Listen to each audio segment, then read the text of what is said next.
This is the Guard Room Podcast, episode 5, with me, your host, Ben Boyle. And today we're doing something a little bit differently. I don't have a co host, I have a panel.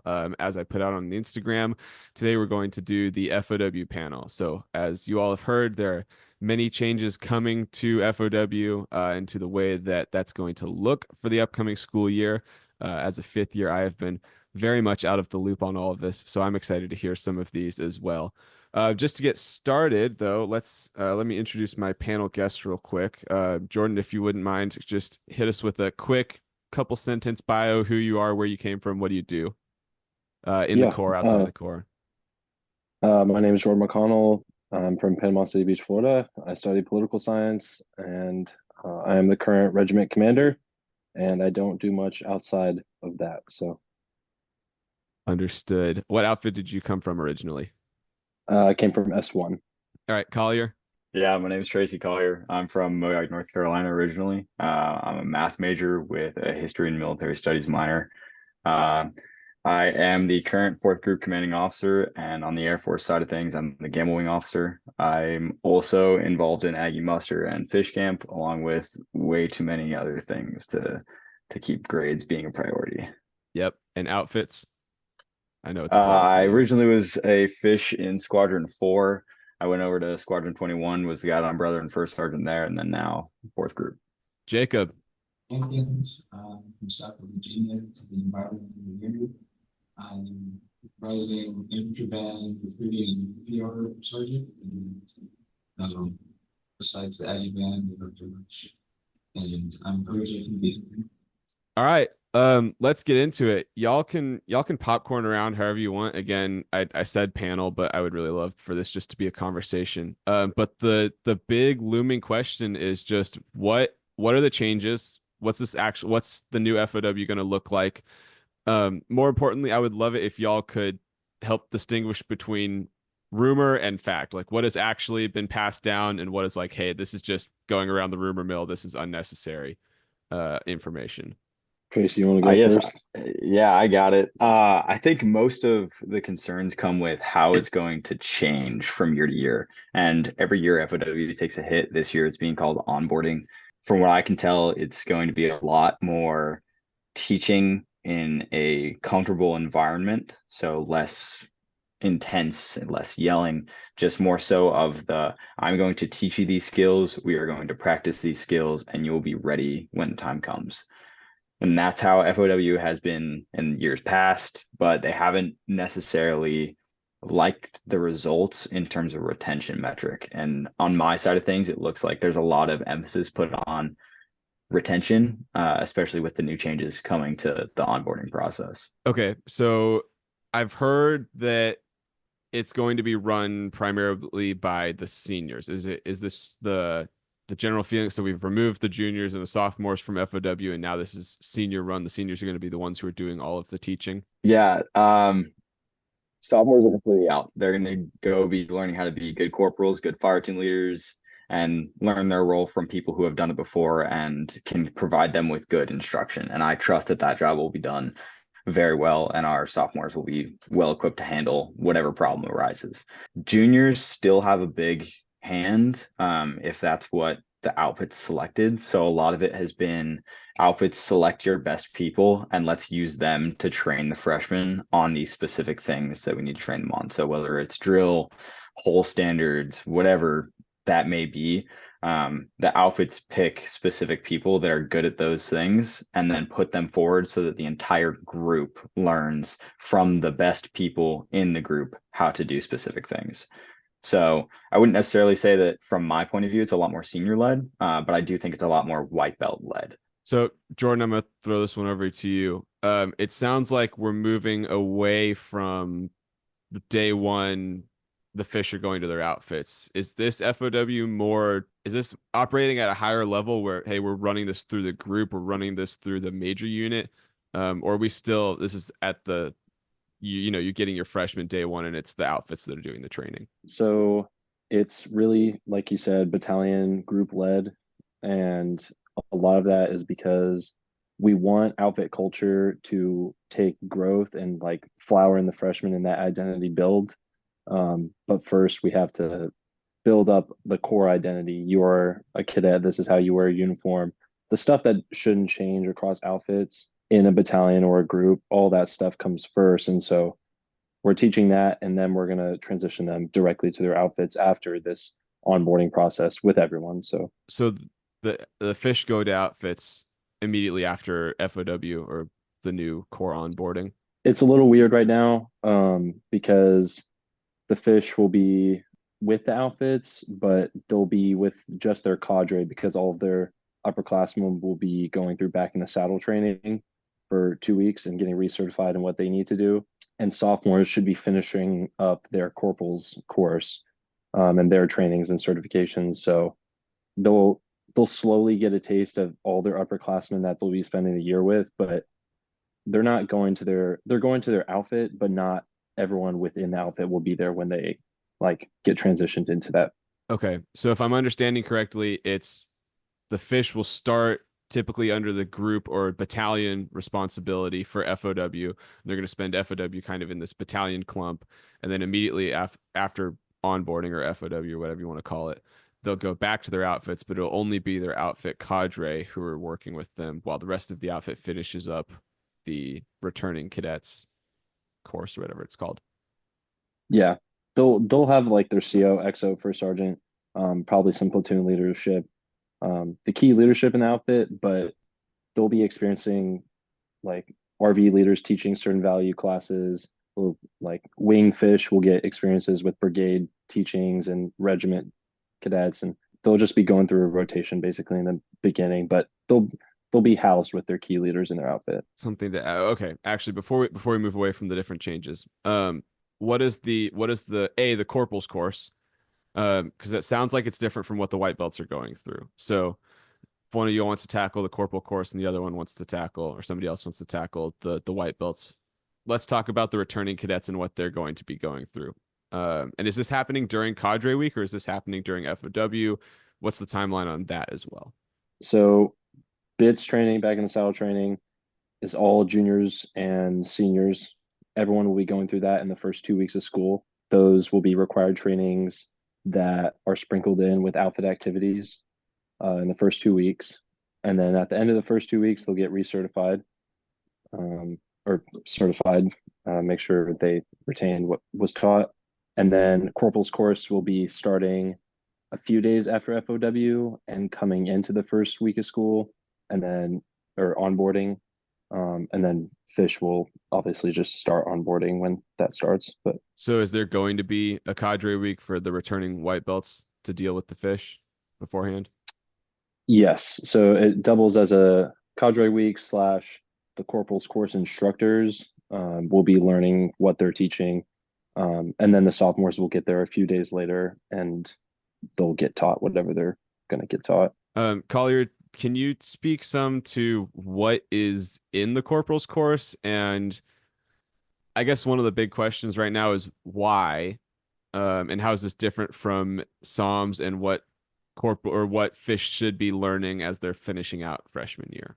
Yeah, so I think the big difference is putting more emphasis on development of leadership styles before giving them kind of the power to lead. So the commandant likes to say we're giving our most vulnerable or our least trained the access to our most vulnerable or something along those lines. And I agree with that sentiment in that we're having somebody who's just gone through this year train to proficiency this class of kids that were in high school a few months ago, and not, totally ready for the mental and physical challenges that are going to come along with that.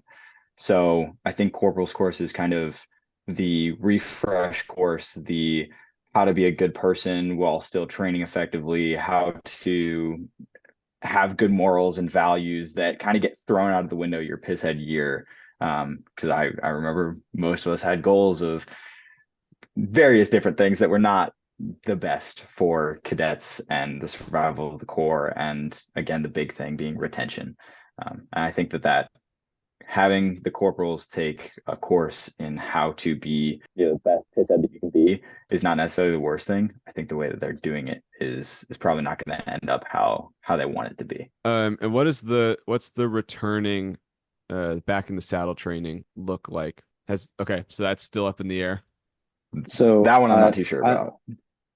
I'm the cadet lead on that, and I'm currently like Oh. it's up on my laptop right behind me.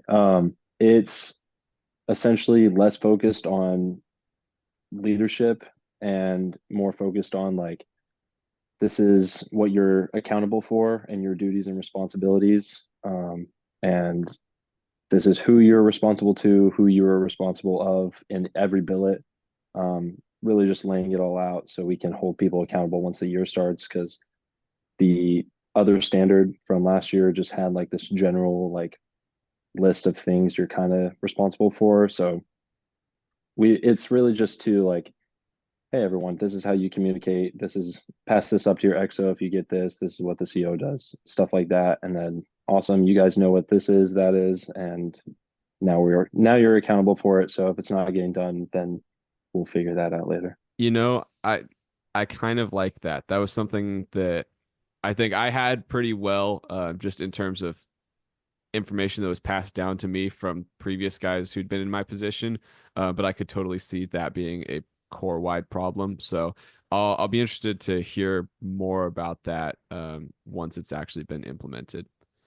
But you did mention the standard, so I do want to tackle that, especially because you mentioned it just got dropped yesterday. So, what are the major changes to the standard, and is there anything that you're expecting cadets are going to just flip a lid over? I think they already have flipped a little lid about the hair standards. So Oh, after fall semester freshman year, everybody gets to have a senior cut. So there's no class haircuts anymore. Um, and yeah, that kind of went out the window. And of course, the core general blew up as it always does when something new and unpopular drops. It makes Uh, sense. I don't like cross campus knowing what they are before you even talk to them or look at what's on their collar.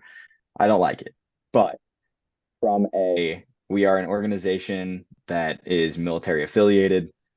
We don't model the military's values on a few key points. And when you're in the real military, you don't have a different rank just because you're a corporal or just because you're a second lieutenant.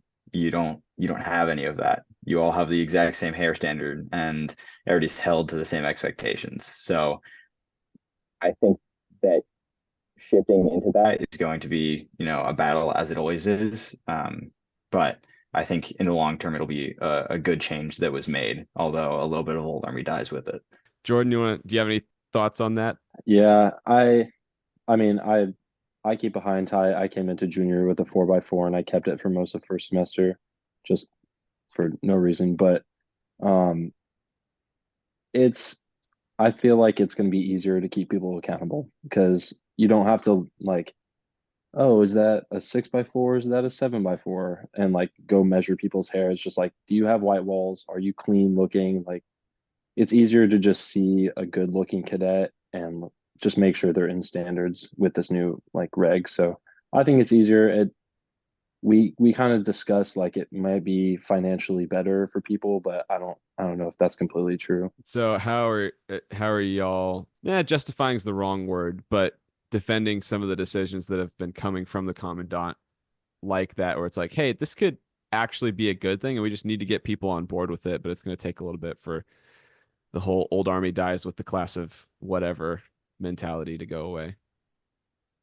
I think from my point, since I'm in charge of a bunch of commanders, my first text was, hey, tell your people to shut up in the Corps General because they're going to make themselves look like idiots and it's an easy way to get an RDub. And then the next thing that I said was, if they have any problems, route it up the proper chains. And if it's something big enough, let's push back and see if it's something that we can affect. And I trust that DeAndre has spent plenty of hours on phone calls with the Commandant and other members of comm staff. And I think that he is in our kind of corner for this to try and keep as much as possible. Not just from how he is as the commandant, or sorry, how he is as the corps commander, but also as I've known him since Fish Year. He's a guy that is fully in with the core mentality. So I think he wants to keep as much of it as possible, but he also has a level head on his shoulders, and he can understand when some things kind of don't make sense when you look at the real military or when you look at other senior military colleges. Before we leave the standard, question. Is there anything else from the standard that you guys want to address here before things just start falling apart again? Collier, you Jordan and Collier, you're both smiling, which means there's something else that I don't know. I want to hear it. I want to know. PFT is more defined. I kind of like it. Oh, did they finally retool the PFT? It's not changes in the actual structure of the PFT, but it is Oh. changes in the fact that you have to complete it, you have to pass it, and it seems like something that's actually going to be enforced. So that makes me really happy for somebody that has, taken the PFT as an actual sign of good leadership in some cases. Jordan, was that what you were going to add? No, my favorite part of the new standard is the on-the-spot discipline, where you can push in Bs, and for a class set, it goes for anyone. It can take place at certain hours, and it's just a really good tool to just like, hey, your uniform's really messed up. How about we knock out some push-ups real quick? And I think that'll really help like white belts stay accountable for their actions, and a definite tool for like, a fish walks by and sees a like first sergeant pushing with a regiment first sergeant pushing with a wing CO, and just good optics about just people keeping each other accountable. I like it. Is it kind of the same regulations on that we had a couple years ago, where it was you can only push outside during certain times, or are they letting you like push indoors? Only outside. Yeah. Quad. Yeah, on the quad. I was about to say it's nice getting a little leash, but they're not going to give you that much just yet. No. Yeah, sadly, pushing indoors goes against Texas state law, so I don't think that's coming back anytime soon. Ooh. It is, however, allowed when inclement weather is outside for CPTs. So I was really surprised by this question, and I'm genuinely curious to hear your answers because it wasn't something I was thinking of. But how do you guys foresee the new onboarding and back in the saddle training affecting transfers, whether that's from frogs who are coming into the Corps not during freshman year, or somebody who's transferring outfits, coming into the new year with a different outfit? Do you all see this bringing on any particular challenges or changes? Having a transfer outfit be something that I'm, I guess, overseeing, I think it'll be a little bit of a headache, especially for those guys later on the first semester when they're trying to get their, fish that have finished brass and earned that and now make them into corporals. Will they have to go through a corporals course again? Will they have to go through back in the saddle in the spring? What does that look like? And is it going to require the, same people that were teaching corporals course in the fall coming back for, that week before school starts in the spring? I don't know if that's been talked about or not. I haven't heard anything about it, but it is a concern that's been in the back of my mind, just sitting there and waiting to see if something happens naturally or if it's something that I'll have to push and see what an answer is about that. Jordan, do you see there being any changes for cadets who are transferring outfits over the summer or in the middle of the school year? Yeah, we talked about it. Good thing our chief of staff this year, was the former Squadron 18 first sergeant, so he's got a lot of ideas. I know he's talking to Macri about that. We were just thinking of like a mini class, just like, okay, you guys, after you're culminated or before, you guys are just going to do a mini course. We're going to pull one or two of the original instructors out, maybe some stellar juniors that you're going to shadow, or just it's in the works right now, but trying to expedite them and give them the best hands-on experience that they missed first semester or whatever is the plan. Jacob, I'm sorry, I have not been meaning to like exclude you or anything, but I do want to throw this one specifically over to you, because the band has a different and has always had a different FOW than the rest of the Corps, just due to the subset or the submission of the band with the actual marching and performances and getting ready for football games. Have you guys heard or seen anything come down the pipeline on how your FOW or onboarding is going to look compared to the rest of the Corps? Are you coming back early? I know the band typically comes back early.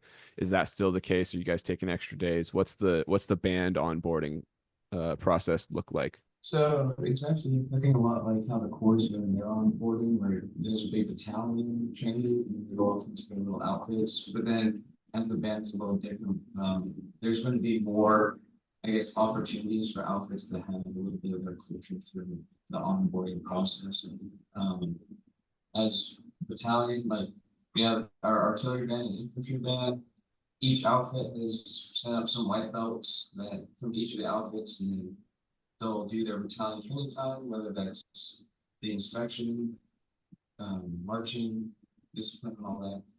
And the goal is just unify the standard at least across the band so that anyone in the band can correct anyone throughout. So someone from A company can, correct a fish from C battery, or C battery can correct someone from B company.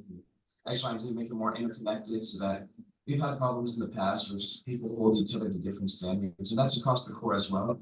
And going back into like the point of transferring everything, I believe it could actually make it easier with the unification of standard and everything across everyone. Moving from outfit to outfit in the band won't be as hard and will allow more, I guess, movement and better unification of just everybody being on the same page. Is there anything else that y'all want to clear the air on from onboarding, stuff that you want to get out in front of the Corps and say, hey, this is what's happening, here's clarification, here's some things that may not have been understood correctly? Definitely big thing from Macri is like we sit in these meetings with just the mucks and the top three, and we want to make the best like guidance for y'all. And Macri's been fighting the commandant, not fighting, but he's challenged him on several things, and we've not won. It's not about winning or losing against the commandant, but we've gotten changes that maybe the rest of the Corps doesn't see. And we want to build outfit culture more.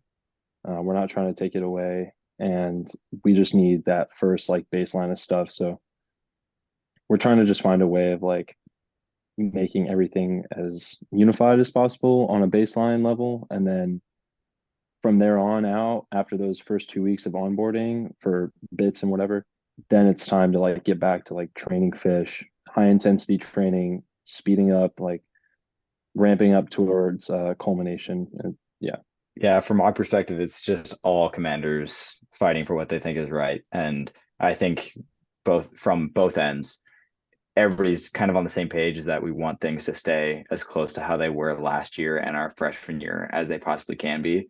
But I know that some necessary changes will have to come to make the Corps adapt with time and everything like that. So the biggest thing is just trusting your leadership. They know what they're doing. They were selected for a reason, and they do fight for a lot of stuff for each and every single one of you. You mentioned going into meetings. I guess this is more of a Jordan question. You mentioned going into meetings with the mucks and with the top three and fighting off the commandant. And I think a lot of what people are wondering right now is how much of this is coming from commandant staff versus Corps staff. I think realistically, I think people are just looking around and trying to point fingers. And so I think some people just want to know, like, hey, who are we supposed to be talking to right now about this? It's hard to like discern because only Macri knows the true answer to that question. But if you want to point fingers, point it at the mucks and the top three. The commandant is not the enemy. He's challenging us as adults, and most of us are about to be officers in the military. And he's treating us like such. And so he gets in there and he's not nice about it. He's not babying us. He's giving us what he wants, what we're doing wrong, whether we like it or not, what he thinks we're doing wrong. And most of the stuff that onboarding has, the way it's taken form is because of the top three in the mucks. None of it really is the commandant. He'll come in, ask some guiding questions, and be like, bye. And then we'll give him a paper with everything that we thought of. And he's like, I don't like this, this, and this, but I like that. And then we do that until we get a bigger picture painted. And then, 9.5 out of 10 of all the work is the mucks in the top three. You know what? I respect the hell out of that answer. We've danced around outfit culture and Old Army dying. And so from all three of y'all, would love to hear just advice and tips that you have to people coming in who are like, man, Old Army's dead, my outfit culture is dead, or are on the like, how do I fight for bringing back Old Army or bringing back or maintaining outfit culture. I think that's just the big concern right now is like everybody wants to fight for their outfit culture and they just see this as another stab in the back from their leadership. And so would love to hear y'all address that. I think the biggest piece of advice is kind of if there's something big for your outfit that you think is genuinely important, fight for it. If it's something tiny that doesn't do a whole lot for you, I'm not going to tell you to get rid of it. I'm not going to tell you to give up on it. If it's something that's super important to you, fight for it. But take a good look at the stuff your outfit does and kind of prioritize what's important. I don't think things are going to just get thrown away from outfit culture. I actually think that a lot of the outfit culture is going to get better from this, for having more training for kind of the neglected years in the Corps, where everybody's just walking around like headless chickens, not knowing what to do or what their job responsibility is. I think there's going to be a lot more clarity with that. But if there's something that's really important for your outfit, find a way to still do it. If you have to adapt it, do that. But if it's something that's really important, you'll figure out how to get it done. Yeah, definitely. Like adding on to that, it's like I talked to a lot of the 5th Battalion COs, and they were, running in boots, for example. If you want to do something like that, show comm staff that you can do it safely, that everyone's able to do it. And like, okay, you want to use a water feature, you want to get wet during a workout, let's get funding to buy a kiddie pool. We'll fill it up with water, and then like we'll use it during a workout. We can't use university stuff. That's a non-negotiable, but like you want to do something, okay, a CTO might have to be there to watch it, but or a MA or OA. You can't just complain about it. You can't just like be apathetic. You can't, like, if you want to change something, if you want something, figure out a way to do it. Oh, outfit culture. I think outfit culture really just comes down to people. People in the outfit make the culture. It's not about the PT. It's not about how they do operate certain things. It's like how do people treat each other? What values does the outfit hold? And like how does it compare to others? That's what defines an outfit. And with the whole onboarding and the whole everybody's learning the same standard in this whole battalion group thing, people may be scared, oh, this is taking away alpha culture. The main thing I'm seeing from this is unification, just establishing a basis of a standard so everybody's learning the same information. These freshmen coming into onboarding, they're just getting a solid foundation before going into their college experience, because they're coming straight out of high school. And this whole experience is Collier and McConnell both said, it's a protection, right? It's trying to ease them into the process, teach them what it means to be a cadet, teach them what it means to be a student without all the yelling, without all the pressure, and they can have a solid foundation going into the school year. And then after the sophomores get presented and the intensity raises and everything, that's where the culture will really shine. How do you treat your people during your workouts? Do you motivate them to be better? Do you instill those values? And I really don't think alpha culture can really suffer from this experience of more unification. It's just making the core identity stronger, and it's up to the people on the inside to determine whether they just let them be part of like a greater whole and lose their culture because they want to be complacent with everything else, or if they'll really just shine for taking what they're given, expressing the big. So what I'm hearing is that outfit culture is not dead. Old Army is not dead. You guys just need to open your eyes a little bit and see what the Corps really stands for and the real value that we pull out of it, and be flexible. Yeah, I think what we've been missing for the past few years is what the Corps is really about. I know that the Corps has gone through many changes since I was a fish, and it will go through many more. But the purpose of the Corps is to make the best officers, the best industry leaders, the best whatever you want to do. That's their whole point, is to make amazing people. And if you think one tiny tradition is going to do that, I think you need to go back to the board and reevaluate. I think that they can help, and they'll definitely make a college experience amazing, and you'll have some fun dad lore or whatever you want to call it. But I don't think it's what makes your entire experience. It's not the day-to-day that does that. It's the big events, rushing the field after we beat Bama. That's a big event that happens in my life that might not get to do again, but it's certainly fun to remember and look back on. I don't remember, a random Monday morning PT, no offense, Ben, but I can't remember all those. Jordan, I'm going to throw this to you real quick. I think we've mentioned a little bit the reasoning behind these changes, but I would just like it as somebody who was in the meetings and was in those conversations regularly. If you could just address like, hey, what was the problem with the old FOW that we're trying to solve? Why the changes, some of the merits of the new way we're doing it, and just what are we looking to gain out of the new structure of FOW? And then the follow up to Tracy is how can commanders, XOs, first sergeants be working to implement that following the end of FOW, right? We don't want just to end, but we want that to continue throughout the school year. Yeah.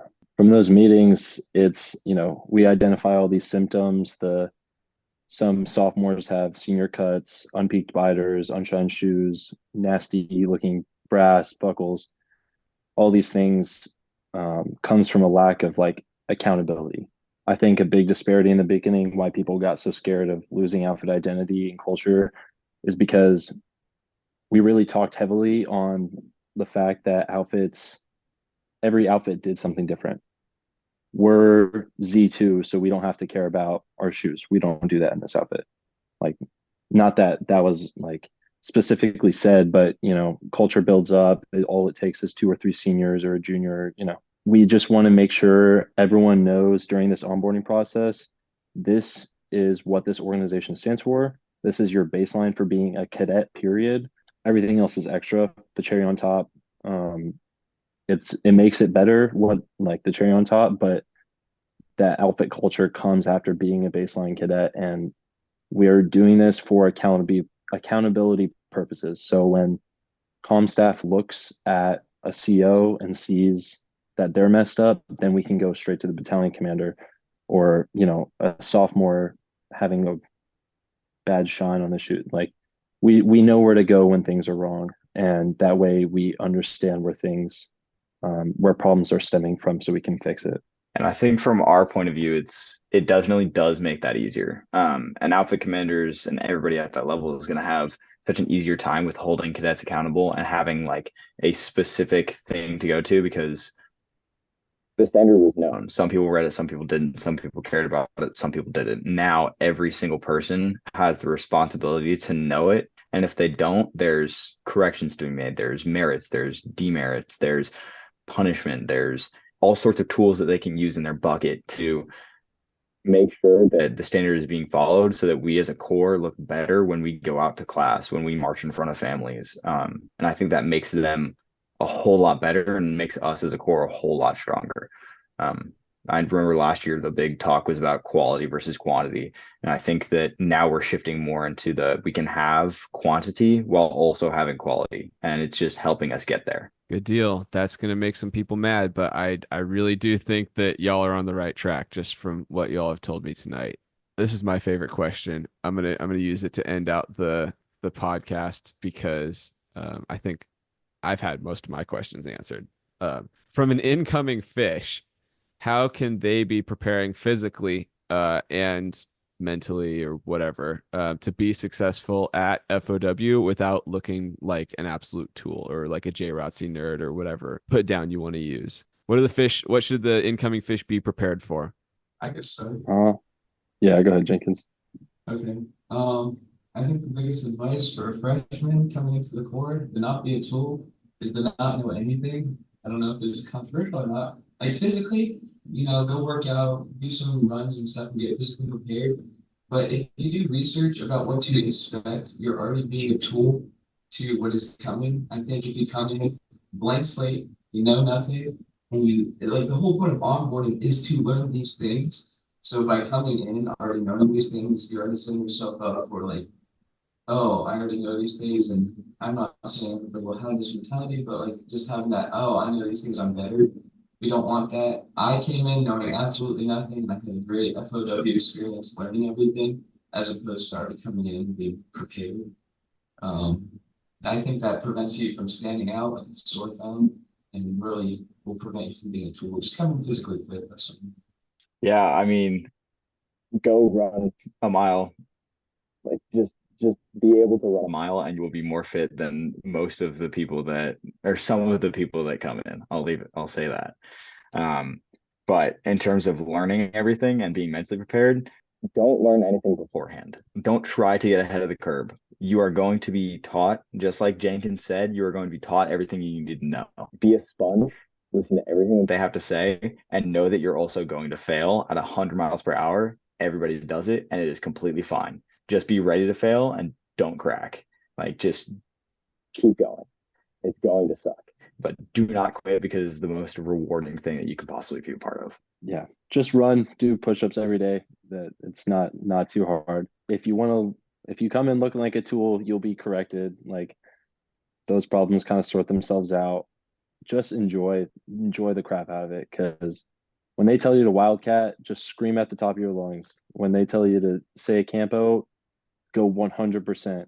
Upperclassmen, they won't tell you, but I think we all respect a fish that like fails at 100% and wins at 100%. And like seeing a fish that maybe isn't the best, but willing to just like go all out during greeting, like break their taps off, stomping off for a senior, like that sort of stuff. Like that's and it helps the fish enjoy it. And that's what's really like the best. If you can be enthusiastic and just like courageous with everything you do while it's sucking, I think you'll enjoy Fisher a lot more. Those were always the fish that I saw that succeeded, so I couldn't agree more. Well, gentlemen, unless you have anything else to add, that's everything on my end. I appreciate y'all coming on. Would love to have you all come back individually to do follow-ups or different get to know you podcasts.